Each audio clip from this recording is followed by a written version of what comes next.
Hi, my name is Harris. I'm one of your podcast hosts. I'm also a lawyer at Treadstone Law. For most Canadians, buying, selling, or refinancing real estate, a lawyer is the last thing on their mind. That's unfortunate because lawyers play a vital role in the process. But what choices do Canadians have? Lawyers can be very expensive. Well, Treadstone Law offers resources to Canadians so they have access to the information they need. Whether you sign up for a live workshop or a mailing list, we cover topics to help you make informed decisions and avoid costly mistakes. It's advice you can start using today, and best of all, it's free. Visit treadstonelaw.ca/MAS offer or click the link below to get access right now. If you're looking to retain Treadstone Law, it's never been easier. Our entire process is online. From completing the retainer agreement to your signing appointment, everything is done from the comfort of your own home. We're your digital lawyers. The best part of it is that you don't pay anything when you're retaining our firm. Visit treadstonelaw.ca/MAS offer or click on the link below to retain us right now. Enjoy the podcast.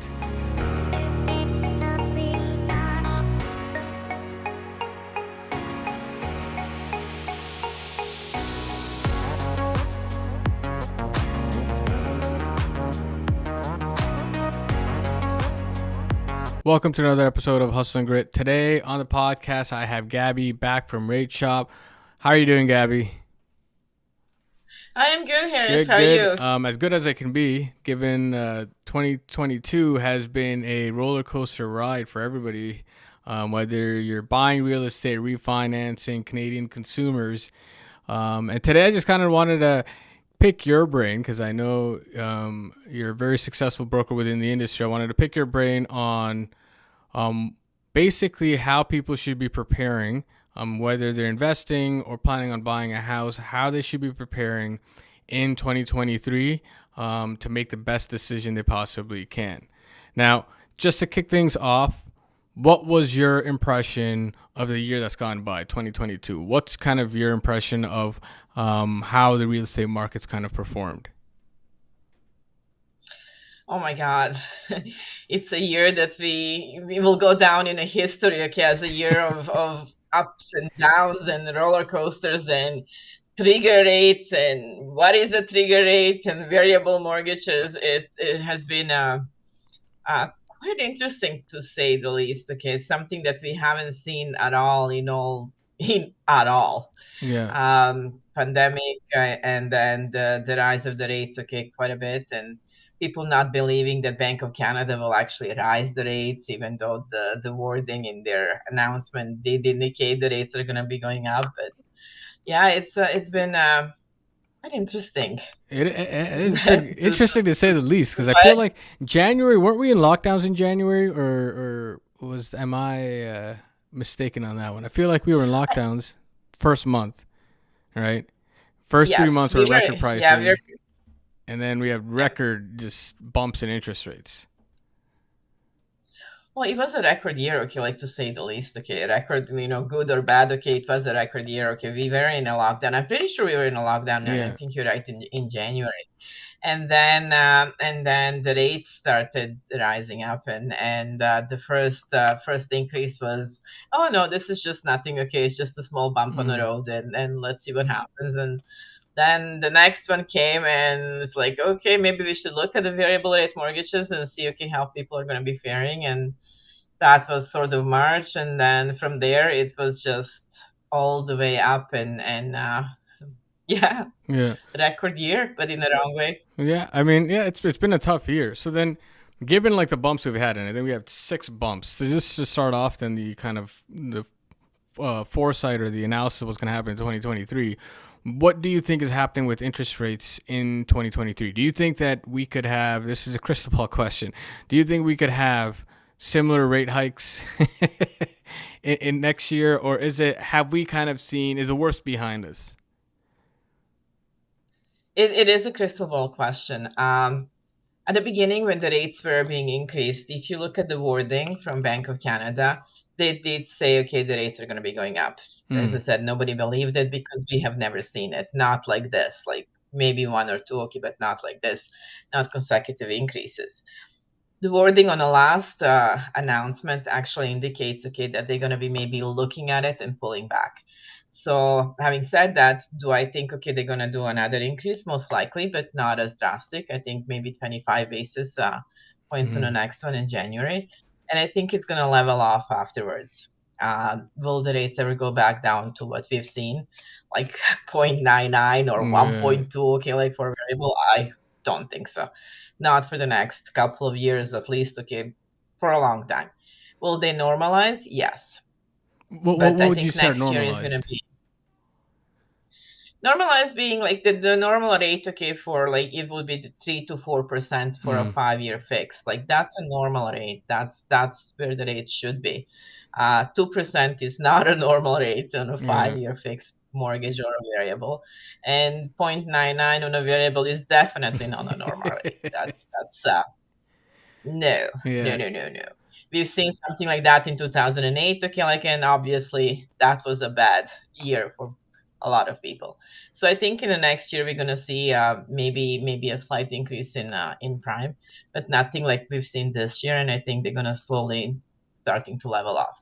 So I mean, That's just my right now we're kind of at 4.5, I think. So are you saying that like when you say the interest rates are gonna normalize, but we're gonna see a bump as well? So you're saying that interest rates might be around 4.75, around 5, but then are you saying it's gonna kind of dip down to be between 3 and 4? eventually, yes, Okay. providing that there is no other disasters and other, pandemic, like who Yeah. knows, okay, like that's those are unknown factors that we can't compare. Also, inflation and recession, which is a lagging indicator, so we won't know where they are, okay, until the numbers are up. We do see a reduction. We have seen some of the reduction, I should say, in a 5 year fixed rate based on a bond market, so that has been already in play. Not all the lenders have applied that reduction, so but we are seeing some. So there is some movement in the market in So that aspect. if the bond market's going down, that's kind of like a. Would it be safe to say that's kind of signaling a recession that's going to be coming? People aren't as optimistic about the future. Would that be a safe People, conclusion? well, Yeah. I think it's safe conclusion that people are not optimistic about the future, because everywhere, wherever you turn, okay, you just see this, the sky is falling. It's Yeah. bad interest rates. And Yeah. I was at the gathering about a week and a half ago, and I was telling people, it's like, this is a good time to buy. Like, are you kidding me? They're all looking at me like I have two heads, right? And they're going, but the rates are going up. I'm like, do you even know which rates have gone up? But the rates have gone up. The TV says the rates have gone up. Yeah. Yes, the TV says the rate has gone up, but do you know which one? Does it affect you? Like, Yeah. people are looking at this as like the only thing that they hear is the rates are going up. But if you ask them which rate has gone up, they don't necessarily know. Because at the same time, okay, that the rates has going up, okay, like the whole thing, we have seen a reduction in a 5 year fixed. Yeah. So yeah, they're going up, but they're not going up. So it's a conundrum of a kind. But again, people only hear what they want to hear, and it's like the rates are going up. Wow, I still mean, a good time to buy. yeah. No, I mean, I personally think it's the best time to buy, and I think we've had this conversation before too, where it's like last year, you've had people buying. And bidding blindly above listing price with no conditions, and now you can actually go in and you can make a sensible decision on a purchase that's going to last the next 10, 15 years of your life. Even if it's not your forever home, even if it's your starter home, whatever it is, it's not a small purchase, it's a big portion of your entire wealth. And to be able to make a decision where, like now I'm seeing offers that are being accepted and going through, where it's like, yeah, we did a house inspection and we were able to do a financing condition, and they're very thankful. And I'm thinking this should be something that is like very standard. Like, I would not be able to comfortably buy a house last year when everybody's just trying to like pay the highest price for some, and they don't know what they're buying. Whereas now you can negotiate. I like your listing price, but this is what I'm willing to pay. And I also want to see if your basement floods or not. Like, there's more back and forth. So there hasn't been a better time to buy. But just people, I feel like, are just kind of really consuming this fear media, where it's like, oh my God, everything's going to like crash and burn. Not that things aren't I'm not saying things are the best, but things aren't as bad as people are kind of trying to make it out to be. And our market, to be honest, it's like I know in the States, for example, and I'm kind of droning on here. In the States, you have markets where when the house market crashes, it crashes. Like there's no buyers. We have buyers. They're just paying so much rent, and they'd rather pay rent than a mortgage. It's very true, okay, and it's if you're a first time home buyer, like I think that we have a huge market for first time home buyers.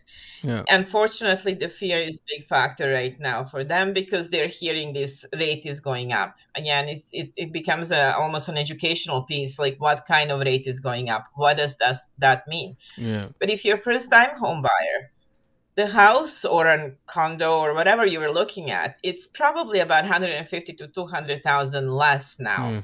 for the same like than if you were looking in March. What does that mean to you as a buyer? It means less mortgage. Like it's Yeah. very simple. Yeah. So you don't have this big, I was gonna say a word, big big mortgage. Yeah. I'm trying to keep it PG here. You don't have this big mortgage. You actually have a smaller mortgage. Yes, your rate is slightly higher than it was before, but again, your mortgage amount is lower. So what does that mean? Like you still have the same amortization. We have 25-year amortization, we have 30-year amortization depending on, amount of the down payment. So your mortgage is lower. Your payment is maybe $100 higher than you would have, when you Yeah. if you bought in March in April, but you get a bigger house, like so, and less mortgage. So it's a win-win. But it's the fear, like the rates are going up. The rates are not going up, people. Like there Yeah. is a difference, what it is. And Yeah. overnight, I found another thing that I found very interesting is people think that when the Bank of Canada does announcements, that they're announcing the bank prime rate. They're Hmm. not. It's an overnight rate. Yeah. It's the rate that banks are borrowing money from. That's not the rate that you get as an end consumer. Is what the banks get when they borrow money from Bank of Canada. So two different things. Yeah.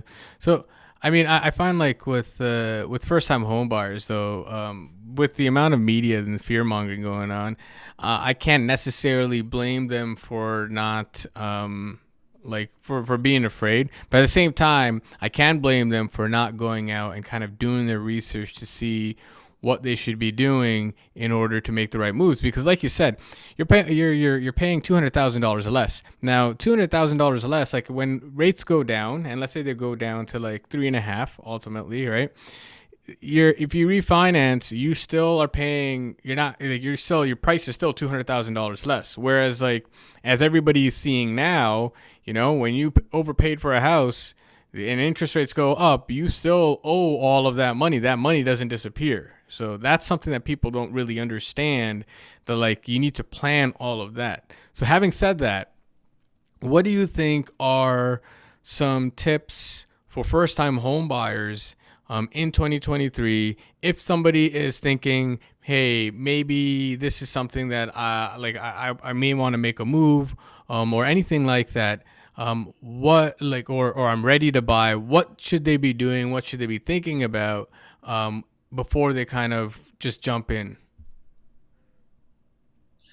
They need to educate themselves what it means, so the fear will go away. The more you know, the knowledge that you have, Yeah. okay, the fear will go away because you understand what it is.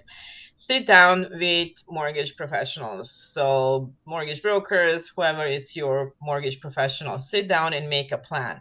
And this goes for first time home buyers or anybody getting into the market. You need to Yeah. have a plan. You need to know what your budget is. Huge budgets are huge now, like not just for the first time home buyers. Like Hmm. you go to grocery shopping, okay, and but you were able to buy, okay, a bag of Yeah. groceries, it's like what, 150 now. Yeah, yeah. Did you Milk is see the 10 bucks. price of Like romaine I think I gotta lettuce? tell my kid to stop drinking milk because it's too expensive. I know you can have like lettuce. Lettuce just drives me nuts. Okay, romaine Yeah, lettuce, like $10 for a bag of romaine lettuce. Like, come on, yeah, people, like seriously. yeah, But anyway, like the budgeting comes into play. not only for the, grocery shopping, but also for the house shopping, because you need to know, okay, where your sweet spot is. Mm. And the professionals can help you with that. Do a plan, be there, and be ready. Do a pre-approval. So again, you know what you're looking like, you know where you're at, and you know how much you can afford. Down payment. Let's sit down and talk about down payments. What does it mean? Where is the money? Can we help, okay, with the savings? Like, when is your time frame that you're buying? So again, planning with a professional. Yeah. Tax season is coming. RSP loans, like things like that, okay, will come in and help to a lot of buyers and a lot of first-time home buyers. And there is a new program from the government. Again, you can have up to 40,000. It's a new account. Yeah. A lot of options out there. So you Yeah. need to sit down and plan and educate yourself. Yeah, I mean, and for those listeners who do want to reach out to Gabby, I'm gonna have her contact information, depending on where you're listening, below or on the side. So definitely reach out. I'm a big advocate of what she just kind of said, where it's like, I believe you're right. You should be planning, and because even if you're a second time home buyer, right? Things change every single day, as we saw this year. I mean, depending on which month somebody spoke to you, you'd be giving them a different interest rate because they were changing so much. It was not that consistent and constantly going up. So I think planning is Depending on definitely, you. huh? For the interest rates, it was each week, Yeah, yeah. which day of the week. Yeah, and it's crazy. I mean, it's unprecedented. But then again, like same thing during COVID and all of that. Like there was a lot of changes. I feel like that's why I'm a big advocate, especially for first-time home buyers. And you're going online and you're checking out these calculators. That's the dumbest thing you could do, because the calculator, and Gabby, you know this better than anybody else, right? It's like every dollar is not the same. Everyone's situation is different. Your savings, where they're coming from, how much you've saved up, where you earn, how you earn, all of that matters. And just throwing it into a calculator, you're not going to get a good understanding of what you can afford. And ultimately, this is why I advocate like getting in touch with Gabby. Mortgage brokers are a huge asset, because you sit down and you can actually give your financials, and understand how much can I actually afford, as opposed to this really nice big number that the calculator online is throwing and telling me, and then making a decision based off of that. Because chances are, I mean, I'm not going to say 100% of the time, but enough of the time, you're not going to be able to afford what is kind of in that calculator. It's going to be very, very different. And like kind of you just pointed out, Gabby, a lot of these first time home buyers, they need to start planning ahead of time. So what would you say is a good timeline? Like how far in advance should they be planning on the entire purchase? Should it be a year out, 6 months, 3 months? Like what's your kind of perspective on that? A year to 6 months to be on the safe side. And the reason I say a year to 6 months, because 6 months, like, and we need to see the documents. Hmm. We need to see the documents. The reason we need to see the documents, because we can come up with an accurate plan. So if your income is, for example, a part-time income, can we use it? How many hours? Like all those things are determining factors in looking at the mortgage. Also, down payment. Do you have enough? Where is it? So we can sit down and advise. Okay, what is the best way to go around? And there is programs that we can implement as well that will help you with that down payment if you don't have the full down payment. Like there is things that we can guide you, so in that 1 year or 6 months, you actually have time, okay, to get everything organized, to have all the paperwork, everything that we need. So when you start looking with an agent, you're ready to go. Yeah, and you can make a confident offer too. I mean, that makes a huge difference when you can go into a house and looking like, you know what, I know exactly, well, not to the penny, but I got a good range of what I can afford, and I can easily throw in an offer for X amount and make sure, you know what, my chances are the highest to get this house. One of the other things why I find like it's also a great time to buy is because if you find out that you can afford 600,000, 700, $1 million, whatever it is, you can actually start, I would argue, even looking for properties that are a little bit above that range, and you can negotiate it down. Whereas last year, if you could afford $1 million, you weren't looking at listings that were a million. You're looking at listings that were like 800,000, 700,000, because it's going to bid up, and makes a huge difference in where you're going. It's not even. I would argue that listings and listing price is not. It's not synonymous with market value. Because that's what the bidding or now the negotiations are intended to go to. But that should give you a good understanding of how the market's changed and why it's such a good time to actually buy. Because it's not like rents are going down. Rents are at record high. You're not seeing the rental market softening. So No, you're absolutely right. sorry, yeah, I was. But I was just gonna say, and the other thing that we actually recently saw was labor market has been so strong that the government is now finding new ways to get people who couldn't work before, maybe spouses of people who are going to school here or working here, and giving them visas to be able to work. So it's not like that is going to create a lot of people who will want to buy a house, who will want to rent. All of rental prices are going up and housing prices are going up, because I don't think there's going to be any kind of softening of the market anytime soon. And even if you look at immigration, we're aiming for 400 to 500,000 people to immigrate to Canada yearly, and half of those settle down in the GTA. So right now, I think is, if you look at everything, is the best time to actually look at figuring out how to buy a home, because I don't think these prices are going to stay like this forever. Do you feel, Gavin, I'm going to turn this over to you, in 2023, when things level off, do you feel prices for real estate, residential or commercial, and when I say commercial, I mean more multiplex, like residential dwellings, do you think that they're going to stay the same? Or are they going to keep coming down? Or are they going to go up? I think they're gonna be like sort of leveled off, but then they're gonna go up. Because that's just how it is. Okay, once the market picks up, it will go up. And to your point, one thing that people have to remember: your purchase price is forever, Yeah. right? So when we look at how much your house appreciated, we use your purchase price. Hmm. So it's time to buy. Yeah. No, I I 100% keep agree. saying that. I Yeah, mean, it's time to buy. But I don't think it's gonna go down. I think it's actually gonna go up. yeah. No, But I towards agree. the end of the year. Yeah, the market's kind of getting strong, and I want to change gears a little bit now, because first-time home buyers definitely need to reach out, get their information down. But again, like I said, it's the first-time home buyers. It's a huge purchase. They're scared. There's a lot of other things, and they're more susceptible to the whole sky is falling news that we see all the time, and it takes a lot of education for them to really understand what's happening. But investors, on the other hand, are a different game. And I think there's all different types of investors. You had investors, I found, like honestly, in 2021, everybody became an investor as their house prices increased. They started buying other things, and maybe they overpaid, and now they're stretched thin. There's other investors who made really good decisions. What is your perspective on investing in 2023?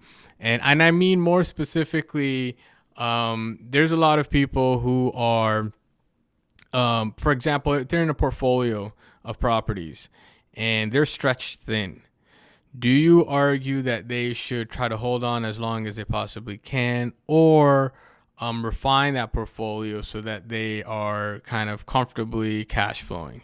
What's kind of your perspective for investors in that sense? Because I feel like that's the biggest decision a lot of investors have to make today. They're thinking, okay, I'm not cash flowing 100%. Do I drop a property or two and make sure that everything else survives? Or do I leverage up a little bit more and try to ride this out? So, what's your perspective on those scenarios, and how should kind of investors approach that in the coming year? I'm always a big fan of planning, Yeah. budgeting. So cash flow is a big thing for me. So for me, okay, like it's a no-brainer. Okay, refine your portfolio. So this is again a perfect opportunity, something that even as an investor, they don't usually do, because if they don't review their portfolio, they don't do that Mm. minute detail. Okay, what is this? Does it work? How does it work? Because market has been good, so it has been good. So this is a perfect timing again to refine that portfolio. Look at your properties and see what it is. If you need to drop a property and increase your cash flow, I think that makes perfect sense. Again, you're dropping a bad potato so you can increase your portfolio and be in a much better position. Why should you be in a much better position with your cash flow? Because you can pick up another property Mm. that will be better for your portfolio. So you're going to increase your portfolio and you're going to increase the value of your portfolio. So that just because you're dropping a property that's not the best at the moment, that doesn't mean that your portfolio value is going to go down. No, it's actually going to go up, because you're going to have a better cash flow and you have an ability to pick up a property that in a year is going to be more than replacing the value of the one that you dropped. Yeah, no, and I agree with that Nice. too. I think a lot of people are so stuck in a mindset of avoiding dropping a property because they feel like, you know what, it's like negative. It's, I want to stay away from that. So I feel like a lot of investors don't look at their portfolio for that reason. They kind of turn a blind eye to it, and they're like, okay, I need to figure out somehow how to survive and go through this. Whereas 100% I agree, you could drop a property, and if it's like, especially if it's a drain, and even though you're getting less back than for perhaps you paid for it like a year or 2 years, whenever you got it to go, you can actually pick up a property because prices everywhere are cheaper, and you can now select something that is going to cash flow. So, what do you recommend to kind of do if we want to, if investors want to analyze their portfolio? What are the steps overall do you think that they should take, or what should they be thinking about when they're looking at that? Do they only look at, hey, this is not bringing in enough rent, or should they be looking at other areas of their portfolio to figure out, okay, what is it valued at, and what kind of moves should I be making? Uh, Maximizing your portfolio. So maximizing your portfolio means, okay, dropping a dead weight, dropping the property that's not there. But also, like, it's not a single question. Like, it's not a one person Mm, question. It's a question for a team. So if you're an investor, you need to have a team behind you. mm, And this is why, okay, it makes sense, okay, to drop the property, because your team will advise you. And who is in your team? Would be your accountant. What are the tax implications? Like, what is the best way, okay, to organize the portfolio from the taxation point of view? Your financial advisor, where is your cash flow? mm. Is there any other investments? Is like, how does that work? A lawyer, real estate lawyer. You have to have a real estate lawyer to, again, it's a necessity, right? Yeah, Like, so your team yeah, needs to, well, mortgage agent, just, real estate agent. We kind of have to be in there to help yeah. as well, No, again. But 100%. just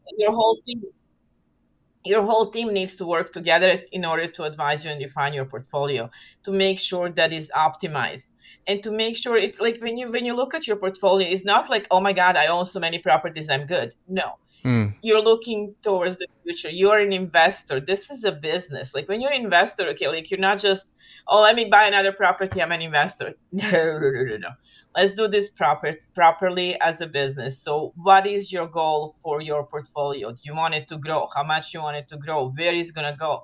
So that's why you need to look at this as a team, and work with it within the team to actually increase your portfolio, drop the dead weight, maximize it, optimize it. So at any given time, doesn't matter where the market is, at any given time, you're above the water and you can continue to increase your portfolio, basically buying more properties. yeah. And in your professional opinion, I'm how long does, passionate about this. huh? I'm passionate about this. Yeah, no, 100%. And I think that you bring in a lot of expertise that it's not just passion. You could see like where financing and cash flow. Like a lot of people I find have bought properties, and this is why I really believe in what you're saying. Have bought properties and they've said like, hey, listen, like, you know what, I'm losing X amount of dollars every month, but you know what, I'm gonna catch up on the capital appreciation. And a lot of people made those decisions, right? And that is not, and according to you and according to myself too, it's not the best decision. You need to you should make sure that your cash flow is positive and not negative. So my, I guess, question from that is, how this could be a dumb question or an intelligent question. I really don't know. It's up to you. But how easy is it to evaluate like a portfolio? Like, is this something that investors should be doing once a year or twice a year? In your perspective, how often should somebody be evaluating their portfolio to understand how to maximize that performance? I'm going to use the investment strategy and say twice a year. Hmm. I mean, like it could be like twice a year. Okay, you sit down with your professionals and say, okay, so where I am, like what is going, how is it going? Like, is there anything that I should be doing different, that I should optimize it? If not twice a year, definitely once a year. Again, this is a business decision. This is a business, so you should know where you are. If Yeah. you don't know where you at the end of the year, like what are you doing? Like Yeah. how are you gonna improve your portfolio? You're not, Yeah. because life happens. Like life doesn't wait for anybody. So something could have happened in that year that will change your goals, that will change what you want to do. So you need to sit down and look at this. Does this portfolio still meet my goals? Are my goals still on track to do them? Do I need to adjust something? It's like I am 6 months. I like 6 months because it 6 months could be even a half an hour conversation. Okay, Yeah. are we anything changed? Are we all on the same? We all Yeah. good to go? Yeah. We are still going in the same direction, Yeah, it's just but a it needs check-in. to be done. Even if you even if nothing changes, Exactly. you're just checking in to make sure. Yeah, 100% agree. 100% agree. You know what? Like a lot of this stuff, I'm gonna be very frank with anyone who's listening, who's got like any kind of investment or is even thinking about investing. There's a lot of depth to it, and the reason I would argue Gabby could speak about it so easily is because when you know something, it's like Einstein says, when you know something like properly, you're gonna explain it very simply. But that simplistic explanation should not fool people to thinking that the entire process is simple. There's a lot of stuff that goes on, which is why I definitely would argue everybody should be getting in touch. For all of those listeners who want to get in touch with Gabby, depending on where you're listening, her contact information is on the side or below. Definitely get in touch. Figure out where your portfolios is to understand what your next move is. If you're first time home buyer, second time home buyer for that matter too, get in touch to understand how to plan. Again, like you need to plan to understand how you're going to create that wealth and what you're going to do in 2023. 2022 had a lot of opportunities I feel like that a lot of people missed. Don't let 2023 be the same type of year where you're kind of reacting out of fear. Make a smart decision. I'm not saying that you have to make a decision of some sort, but understand the decision you're making and make a good decision that'll kind of help you for the rest of your life. But yeah, thank you for coming on, Gabby. Any last words before we sign off? No, always pleasure being here. Okay, thank you very much for having me. Awesome. And Again, people, buy. yeah, Good yeah. timing. It is a great time. I couldn't agree with you more. Again, guys, thanks for coming on. Gabby's contact information is on the below or is below or on the side, depending on where you're listening. Thanks, guys.